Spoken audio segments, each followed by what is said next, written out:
Hello world, welcome back to Subway 23's Let's Play of Shadowrun Dragonfall, the Director's Cut. We just made it to the next level of Harfield Manor into the zone called Panacea. Thank you. Let's see where this leads.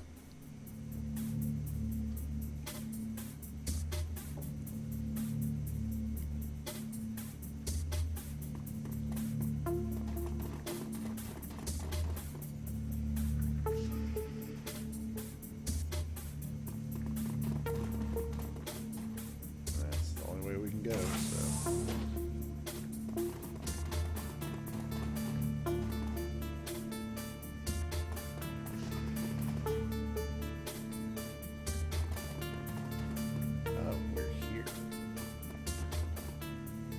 The yellow man behind the glass works feverishly at his console, glancing up at you when he can. A cigarette dangles from his mouth.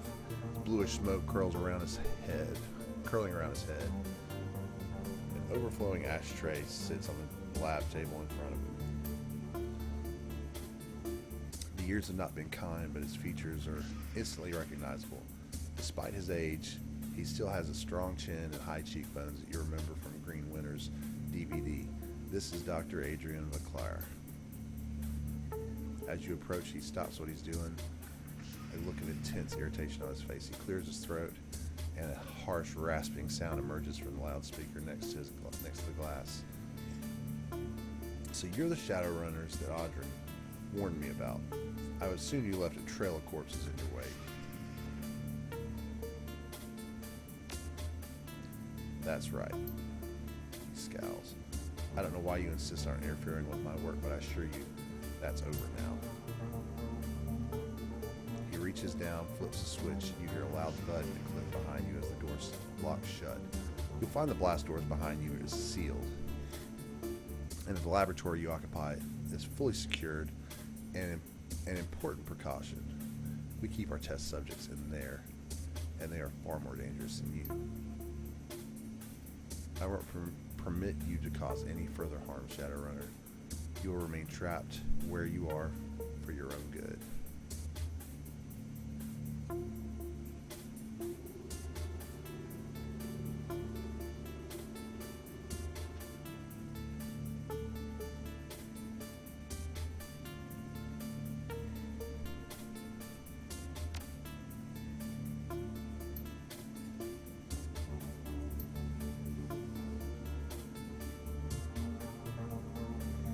Bastards, right? Nothing we're carrying can even scratch die code.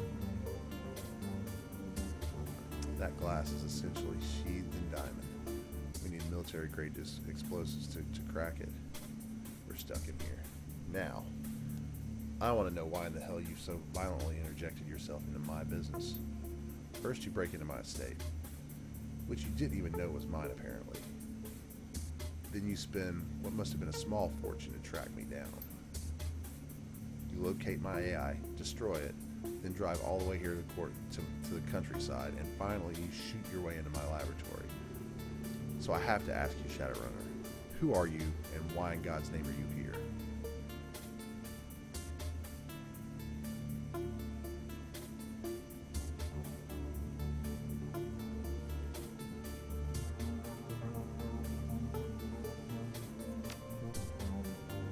To help you stop Firewing. That is ironic.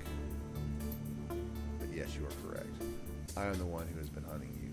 The one who sent Apex and Audrey after you. You're gonna pay for that, you bastard. It was necessary to preserve the secrecy of my work for the greater good of all. I know I have wronged you, and for this I am sorry. I don't expect you to understand, nor do I have time to explain it to you. Now I must know, how did you learn that I was still alive? How did you even know to look for me? Did someone send you?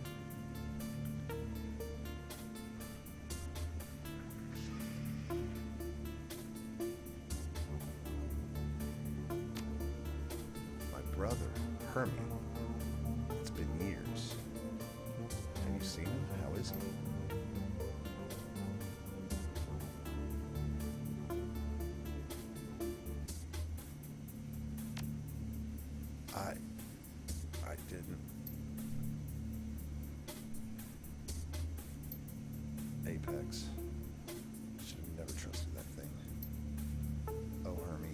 things I've sacrificed. All for this, all for Panacea, all for tonight.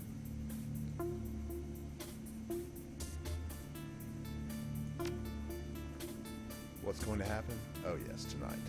Tonight will be the end of dragons. Not just Firewing, all dragons.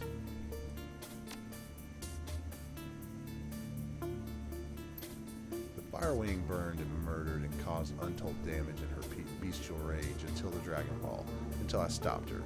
But destruction was merely a symptom of a greater cancer. Firewing wrought destruction with fire and claw. The dragons of today, Lofweir, Duncanzal, Celadir, they kill and conquer with subtler tools, deception, manipulation, corruption. They use us as pawns, playing pieces, puppets in their millennial-long machinations. Oh yes, dragons are a cancer. One that will conquer or, worse, destroy all of humanity if we don't stop it. One that metastasized when the world awakened. An ironic metaphor, since it was the failing of my own body that allowed me to see it.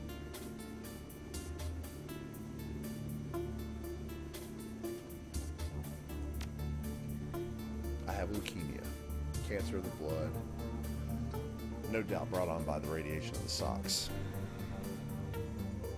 It was hard when I heard the doctor's diagnosis that I realized what I had to do, what my life's work would be when the time I had left. I'm sorry, Hermie. I'm sorry you won't be able to see it for yourself. I'm sorry I failed you. Tonight I will release my Panacea to the world, and how absurd the instrument of dragonkind's destruction.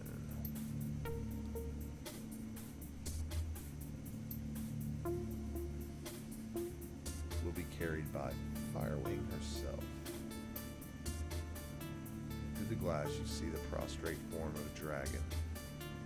Far below, an enormous set of shackles binds it, and a maze of tubes snakes into its body. The tubes connect to a cruel-looking apparatus that has been mounted to the wall. Son of a bitch, look at that. He found her alive in the socks after all. Tonight the Firewing will fly again, infected with the Panacea. She will slowly be destroyed from within, but before that happens, she will provide the catalyst for the global transmission of the virus. I don't like the sound of that, Chief. Firewing's fire will carry the agent in its dormant state. Any metahumans exposed will become carriers and will spread the disease to other dragons. The carriers will be affected by the Panacea as well, but it will not harm them. To non-dragons, it's a nuisance, nothing more. When a critical mass of carriers is achieved, my Panacea will become unstoppable. It will spread across the globe in a relentless tide. However, if it does not reach the critical mass, it will fizzle, die out, and become inert. Hence the need for a ground zero flashpoint of mass infection. I'm sorry, Hermie. I know how you love your flux state, but that doesn't matter now. It must be Berlin.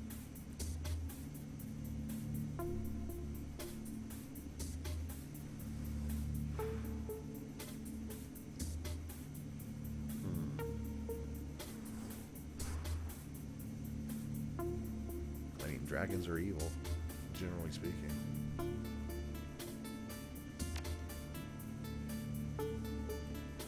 Sadly, there is not. If there were, I would gladly take it. For Panacea to work, Berlin must burn. A tragic sacrifice, but one made for the greater good. Firewing will breathe her infected fire upon Berlin. Thousands will die, and through the destruction, the virus will take to the air. A critical mass of Berlin's metahuman population will be exposed, but no one will even think to quarantine the city until it's too late. The flux state lacks any centralized authority. Corporations will evacuate their own. Thousands will flee the city, infected. Oh yes, Hermie, Berlin is the perfect flashpoint. It wasn't supposed to happen tonight, no. But this intervention of yours leaves us no choice, so let us see. Tonight's wind patterns dictate the ground zero to be Tempelhof, Schneeberg, Schonenberg. High populated, the virus will spread quickly enough from there. It's only a few kilometers from Cruz Bazaar. Crazy Bazaar. My favorite cafes in the Crazy Bazaar. Look, you're crazy, and you're probably all going to die. And we're probably all going to die, but we are not letting you get away with this. Nonsense. You're still tied in the laboratory, impotent to stop me.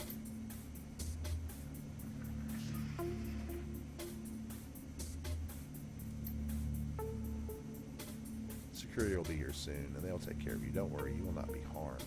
The sacrifice that I'm making tonight is a necessary evil. It cannot be helped. But so long as you remain confined, I see no reason to kill you, too.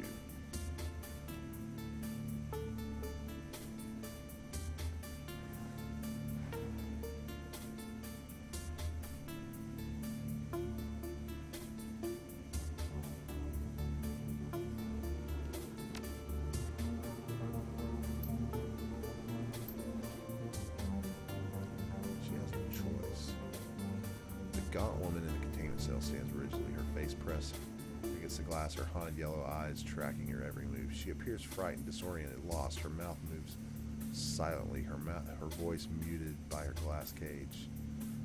So the stories Green Winters found were true. Firewing's astral form was separated from her body when she fell. You trapped her somehow. Yes, but that came later. In 2012, we took down Firewing with an experimental weapon. This device, suffice it to say, I couldn't fully predict how it would affect her. In 2036, I led a search team into the socks.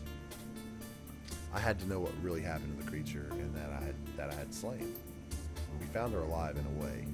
The dragon's astral form, her spirit, you might say, had been ripped from her body by the weapon. It was trapped inside a young woman living in the socks. A mob of glow punks revered her, treated her like a goddess. I transported the young woman in the dragon's body here, where I could study them. You mean that she's been in that cell for almost 20 years? No choice. A creature separated from its astral form cannot live more than a few hours before both die. It was the high-intensity radiation of the socks combined with the magical creature inside her that allowed the woman to live for as long as she has. So, the environment within her containment chamber mirrors that of the socks. It has allowed us to keep Firewing alive all these years while her bestial shell remains chained up below. Now, as for her physical form, that would be simple as well. We've drilled a series of electrical charges directly into her skull. When we release the Firewing's body empty of her astral self, we will trigger all the vicious instincts and primal urges left in her reptile brain. She will unleash her fire where we command it.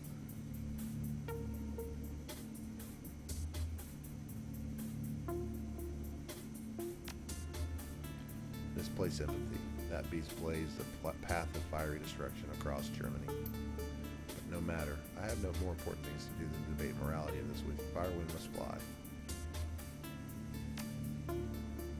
What is mass murder when America dropped the atomic bomb on Japan? Was it the myopic would say yes, just as you are now. They did it for a cause, to shorten the agony of war, to save lives of thousands upon thousands of soldiers.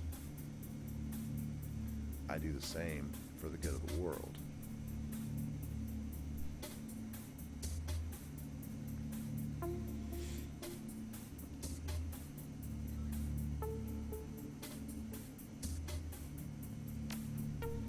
No, we are not.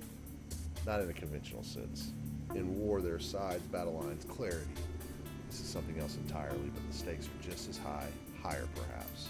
Humanity was born to reproduce, to multiply, but dragons were born to acquire, to accumulate, to hoard. Both strive to bend the world to their will. Humanity has conquered the air, land, and sea through sheer numbers. Dragons, however, employ different means altogether. Throughout history, they have allowed us to do the heavy lifting while they pull the strings. Throughout history, There are 17 great dragons in the world today. 17 ancient worms, millennia old, slowly dividing the planet into 17 piles of gold to nest upon in front of our eyes. Once upon a time, they burned castles to steal treasure we collected, laid waste to entire armies. But here in the sixth world, it is no longer about tooth and claw and fiery breath. Now it's public relations, marketing, mergers, and acquisitions. You see it every day. Dragons on the Tridio in the boardrooms. They gather influence, wealth, power, continually hoarding until one of them sits atop it all. Perhaps not in the cycle of the world, perhaps not the next, but one day one worm will still alone, triumphant, with all of humanity as its cattle, with all of the world as its prize, and that I will not allow.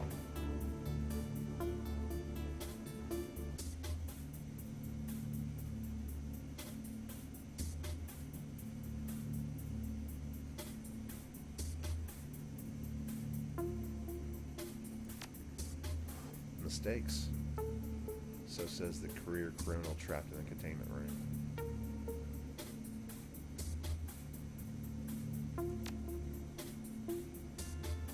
We have suffered losses, yes, they were tragic, but people were accepted that there would be risks. They made their own choices. I won't take blame for that.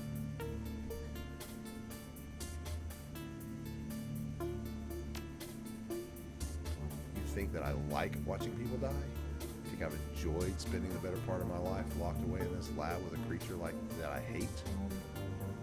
You think I'm doing this for me?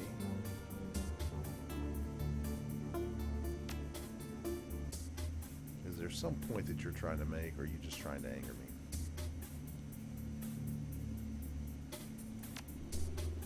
It will work, I'm telling you.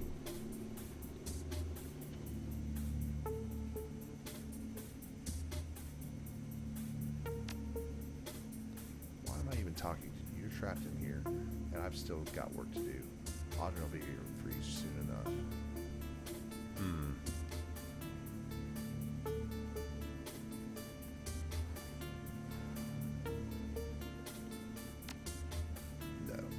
Nothing can make that right. Nothing. Damn it, Hermie. Why can't you just let me go?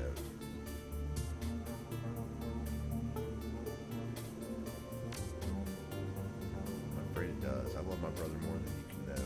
But this changes nothing. My brother's death only strengthens my resolve. Were I to stop now, my loss would be in vain. He would want me to continue.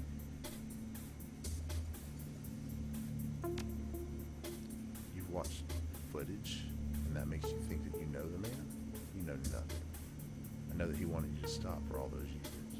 All of this, he begged you to. He promised that he'd try. He's right, your brother was a miserable bastard, but he did try saving. He did die trying to save you.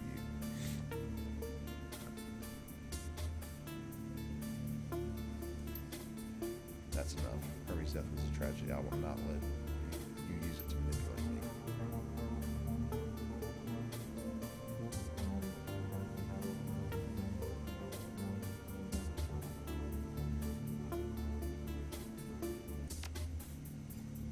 Pointless argument. Any power vacuum created through Dragonkind's extermination will be filled by meta-humanity. Any backlash will right itself over time. I'm playing the long game, Shadowrunner, one that has played out over thousands of years. When you think on that scale, everything seems possible. Humanity will endure and the dragons will perish.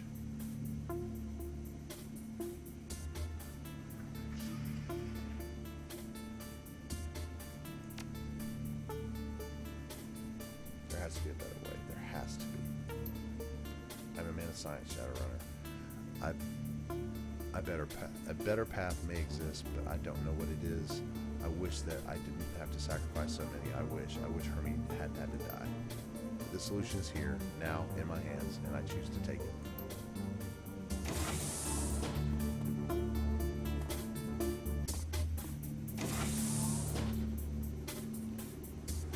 About time you showed up.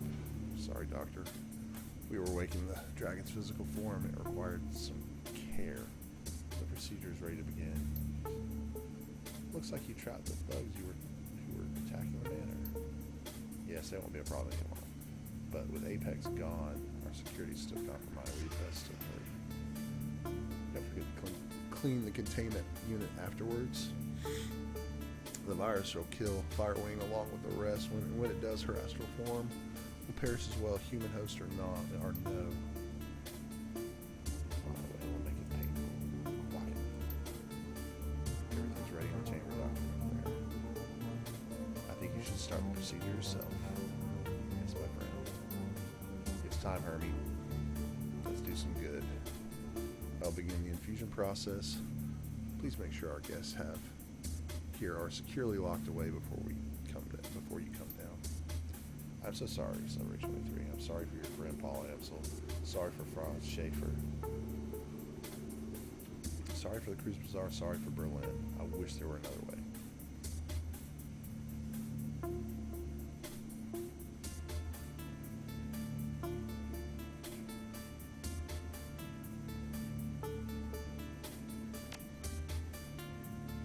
And what do you presume to know of dragons? I spent my entire life studying them.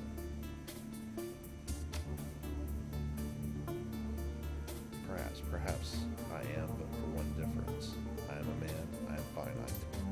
A man can gather power, wield it for his lifetime, but nothing more. His work will fade, lost to the inevitable entropy that decays all.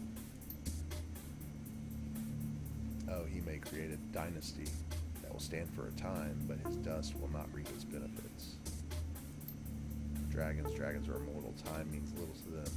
What they will, and no power can truly stop them from using it. It is death itself, unless it's death itself. War, plague, famine, natural disaster, setbacks, merely setbacks. Avarice, eternal. No Shadowrunner. I am not one of them, no more than you are.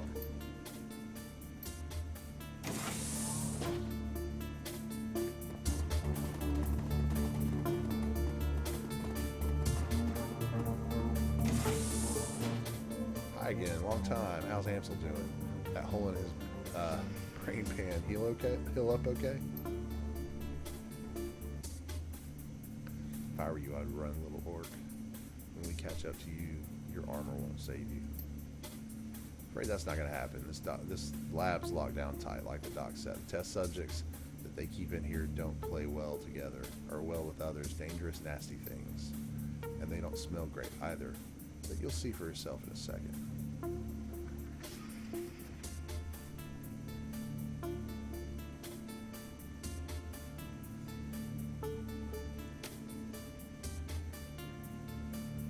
Dr. Vauclair is my family asshole. He's a great man, a man of vision, and I'm going to make sure his vision becomes reality. Listen, I got to go have fun with the test subjects while I'm gone. If you're still alive when I get back, I'll put a bullet in you or something. Great. Here comes the fight. I wonder if it's a bad moment.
Gaunt woman paws at the class at your approach, her haunted yellow eyes tracking your every move.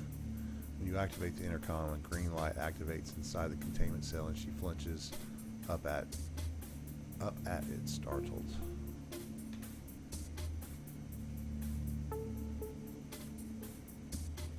And we will find out what she has to say in the next episode. Thanks for watching, everybody. Make sure you like, subscribe, and comment as always. And above all else, have fun. This is Jason signing off.